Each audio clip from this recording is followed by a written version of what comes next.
Bonjour à tous et à toutes, je vous remercie aujourd'hui pour votre présence à cette présentation intitulée Architecture ici sécurisée, dans laquelle on va présenter les bonnes pratiques afin de protéger votre architecture ici et vos données sensibles.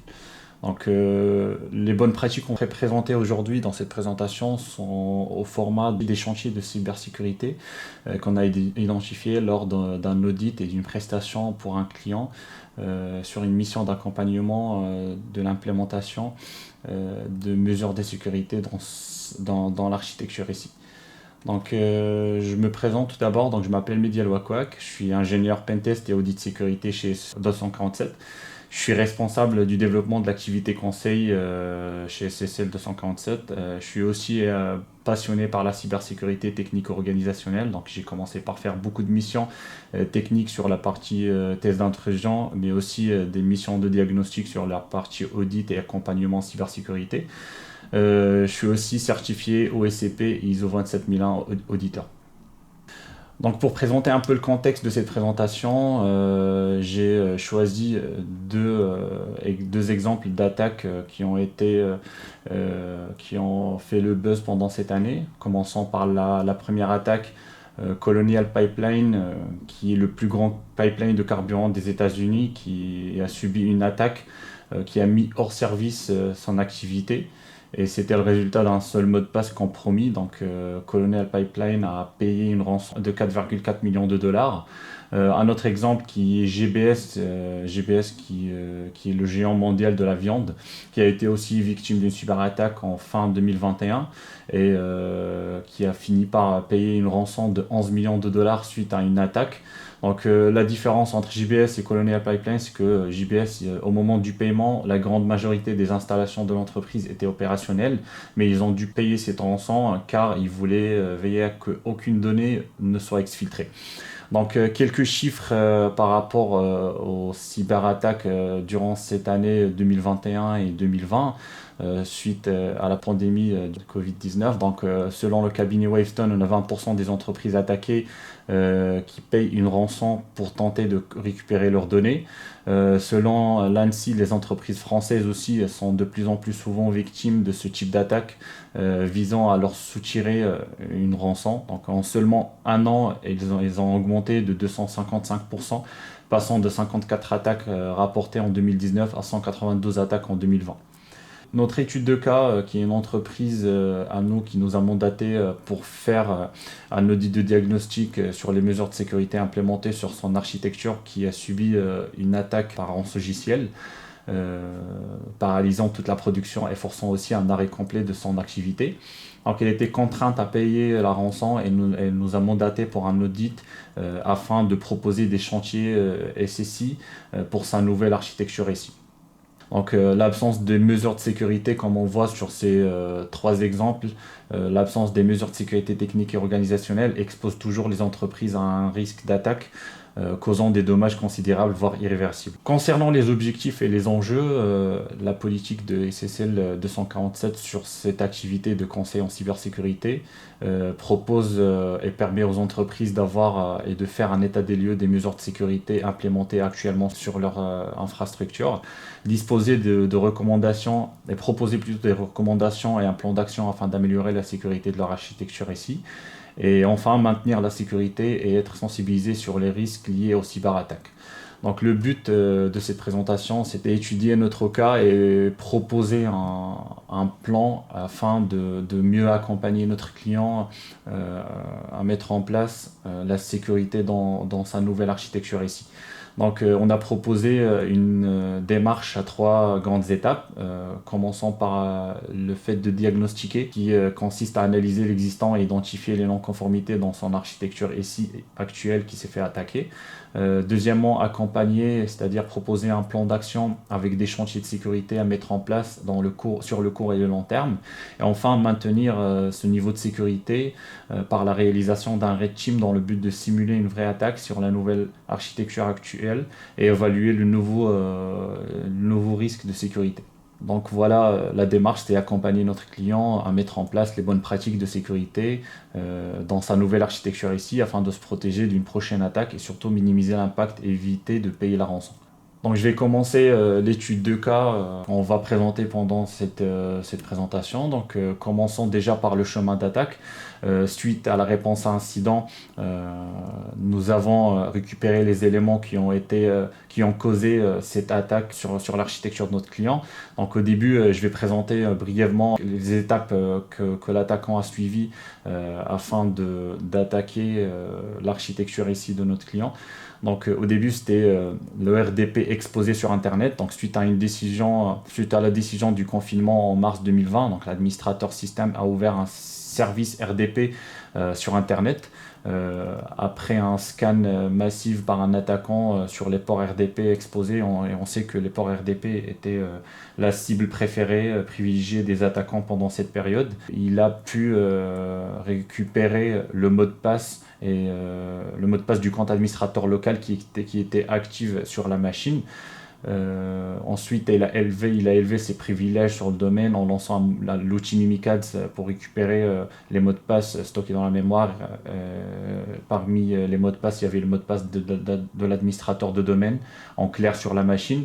Et ensuite, il a pu lancer le ransomware et chiffrer les données de notre client, et ce qui a causé un blocage de l'activité. Donc, nous avons commencé la démarche en réalisant un audit de diagnostic sur l'architecture actuelle de notre client. Donc, le constat de l'audit de diagnostic, j'ai présenté ici l'architecture simplifiée de notre client qu'on a fait pour ne pas divulguer l'architecture actuelle qui reste confidentielle.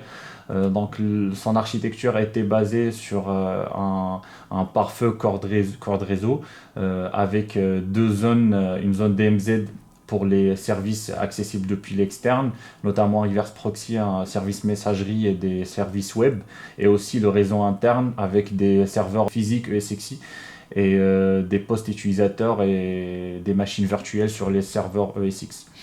Donc le constat, c'était que nous avons identifié une application qui était hébergée sur un serveur interne et accessible depuis l'externe, qui était obsolète et vulnérable plusieurs, et surtout une vulnérabilité critique exploitable qui permettra à un attaquant d'accéder aux ressources internes depuis l'externe si jamais il arrive à exploiter cette vulnérabilité.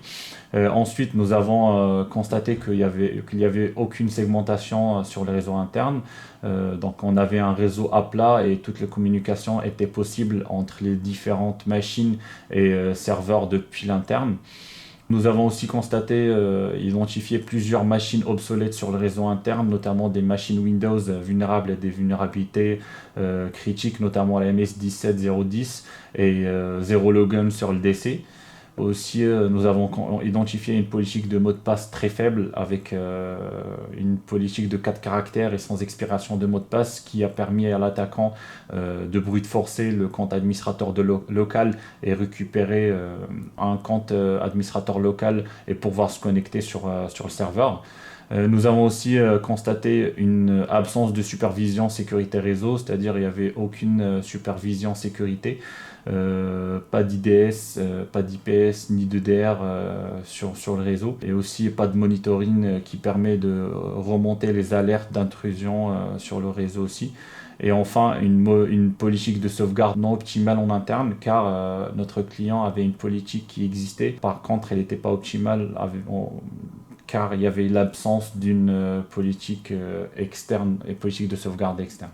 Donc après cet audit de diagnostic, nous avons pu présenter le niveau de maturité SSI à notre client. Donc sur les volets audités, nous avons audité la sécurité physique de notre client, qui a été présenté avec un niveau de maturité élevé, car nous avons constaté quand même une politique d'accès avec la demande d'une carte d'identité et d'un badge pour accéder aux locaux, et aussi une politique d'accès à la salle serveur. Sur la partie sauvegarde, nous avons constaté un niveau de maturité moyen, car il n'y avait pas de sauvegarde externe sur un serveur externe.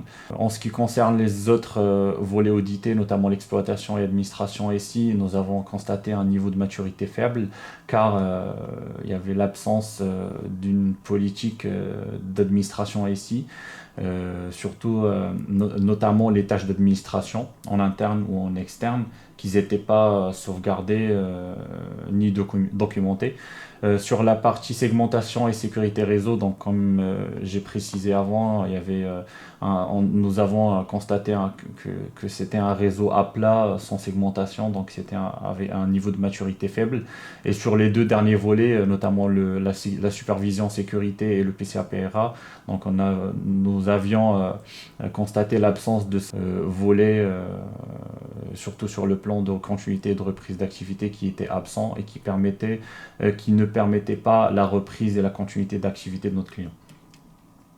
Donc ensuite, nous avons présenté les risques identifiés à notre client. Donc pour l'absence de segmentation, nous avions un accès à tout le réseau libre à tout le réseau. Donc pour n'importe quel utilisateur, il pouvait se connecter sur n'importe quel serveur et communiquer avec le DC directement et avec tous les services exposés en interne.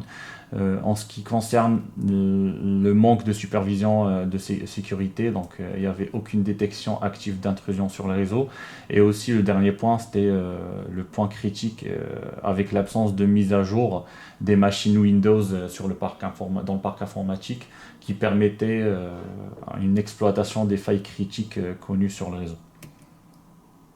Ensuite, nous avons proposé des chantiers SSI afin de les mettre en place sur la nouvelle architecture SI de notre client.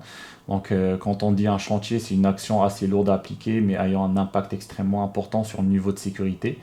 Donc chaque application de ce chantier fait évoluer l'entreprise d'un niveau supérieur en présentant une nouvelle mesure de protection face aux attaques. Donc nous avons proposé 4 grands chantiers avec différents niveaux de priorité.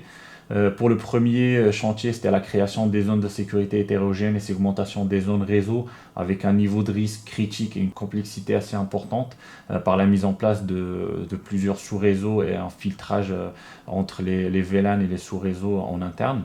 Le deuxième chantier à mettre en place, c'était le processus de mise à jour du parc informatique avec un niveau de risque majeur et une complexité moyenne.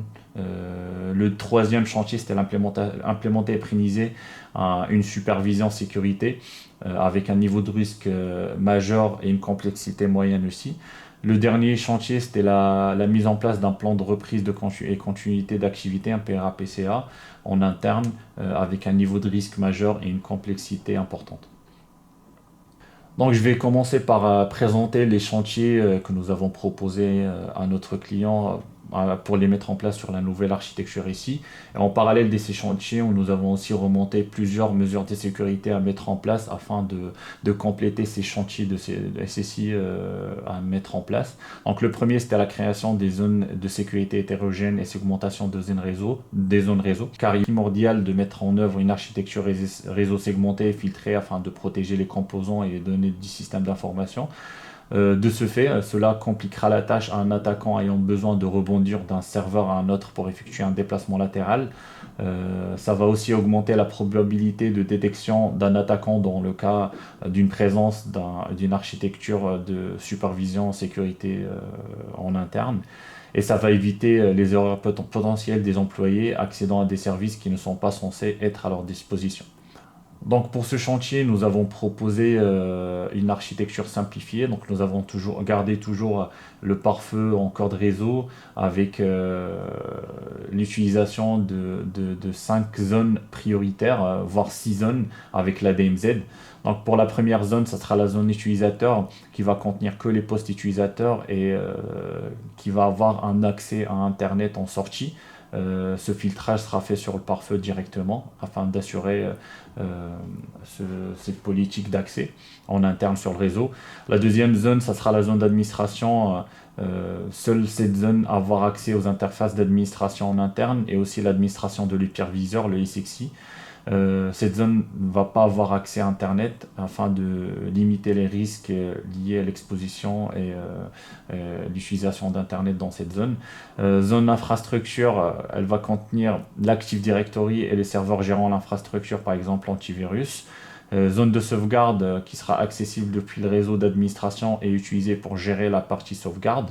La zone de supervision réseau sécurité, cette zone va contenir les outils de supervision de sécurité réseau. Et enfin, la zone DMZ qui existe déjà et qui va contenir les serveurs hébergeant toutes les applications exposées sur Internet. Pour le deuxième chantier, c'était la mise en place d'un processus de mise à jour du parc informatique. Donc, la majorité des machines utilisées par notre client en interne, c'était des machines Windows. Donc, nous avons proposé l'utilisation d'un serveur centralisé, des mises à jour, notamment le WSUS, Windows Server Update Service, permettant la mise en place d'un système de distribution des mises à jour Microsoft en interne. Les avantages de ce service, il va assurer le contrôle du déploiement des mises à jour, réduction de la bande passante Internet, avoir un rapport complet sur les installations des mises à jour dans le parc informatique, et enfin une possibilité de désinstaller la mise à jour en cas de problème en interne. Pour le troisième chantier, c'était implémenter et pérenniser une supervision sécurité par la mise en place des mesures suivantes afin de garantir une visibilité en cas d'intrusion. Cela sera fait par la collecte de tous les journaux système réseau sécurité, notamment sur les antivirus, les IPS, pare-feu, etc. Mise en place d'un outil de type SIEM pour effectuer l'analyse de ces données ou la mise en place d'automatismes visant à effectuer un reporting suite à l'intégration de ces journaux, par exemple une stack ELK et Elasticsearch Kibana. Et enfin, une analyse régulière des données récoltées en interne ou par un SOC dans le cas d'externalisation de ce service, car il est important de noter que l'analyse de ces données est un métier à part entière, et aussi c'est très important afin d'assurer un niveau de supervision en sécurité. Donc voilà pour la mise en place de ces solutions de détection. Premièrement, donc, sur les postes de travail et serveurs, nous avons recommandé la mise en place d'une solution EDR, Endpoint Detection and Response. Sur le réseau, des sondes IPS, IDS sur les parties externes et internes. C'est des sondes à activer sur le pare-feu directement. Sur l'Active Directory, donc une surveillance des changements sur l'architecture AD et composants, par exemple les GPO, sysvol ou les droits et permissions.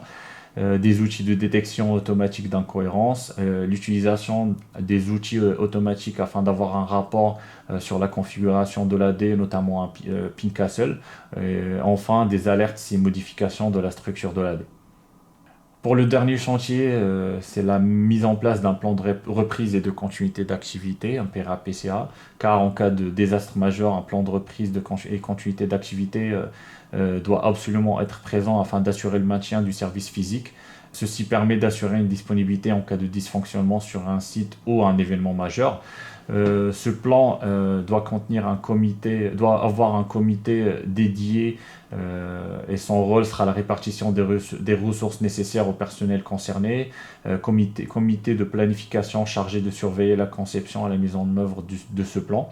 Ensuite, une phase d'évaluation des risques, et cela en analysant les risques potentiels et leurs impacts sur l'activité de l'entreprise, et la définition des besoins critiques et ordre de priorité de résolution. Et ensuite, la rédaction et le test de ce plan de réponse, de reprise ou de continuité d'activité, en précisant les procédures détaillées afin de résoudre l'incident, et le test tester l'efficacité de ce plan sur le long terme et sur le court terme aussi. Afin de compléter ces chantiers et mesures de sécurité que nous avons à présenter, donc, il y a toujours la partie amélioration continue qui est très importante dans le domaine de la cybersécurité, et cela afin d'assurer un bon niveau de sécurité. Donc, parmi les actions qui doivent être proposées régulièrement, c'est la sensibilisation des employés aux menaces d'attaque informatique, de phishing ou de vol de données par exemple. La réalisation des tests de contrôle d'une manière régulière sur les sauvegardes des données effectuées en interne afin de valider la restauration de ces données dans le cas d'un incident. Proposition des formations techniques sur la sécurité des actifs informatiques pour les équipes d'administration. Et enfin, la réalisation des audits techniques et organisationnels régulièrement. Comme conclusion, donc, avec tous ces chantiers et mesures de sécurité que nous avons proposés, le fait de les mettre en place, c'est très important, et qu'il ne faut pas attendre une cyberattaque pour prendre les mesures nécessaires afin de mettre en place ces chantiers. Donc, faut être proactif aussi sur la partie de sécurité des données, évaluer la sécurité du périmètre interne et externe, dégager les chantiers prioritaires en interne en réalisant des audits de diagnostic afin d'avoir cette liste des chantiers prioritaires, mise en place d'un plan d'action pour corriger les écarts en interne et corriger les vulnérabilités suite à des tests d'intrusion, et enfin appliquer les bonnes pratiques de sécurité informatique.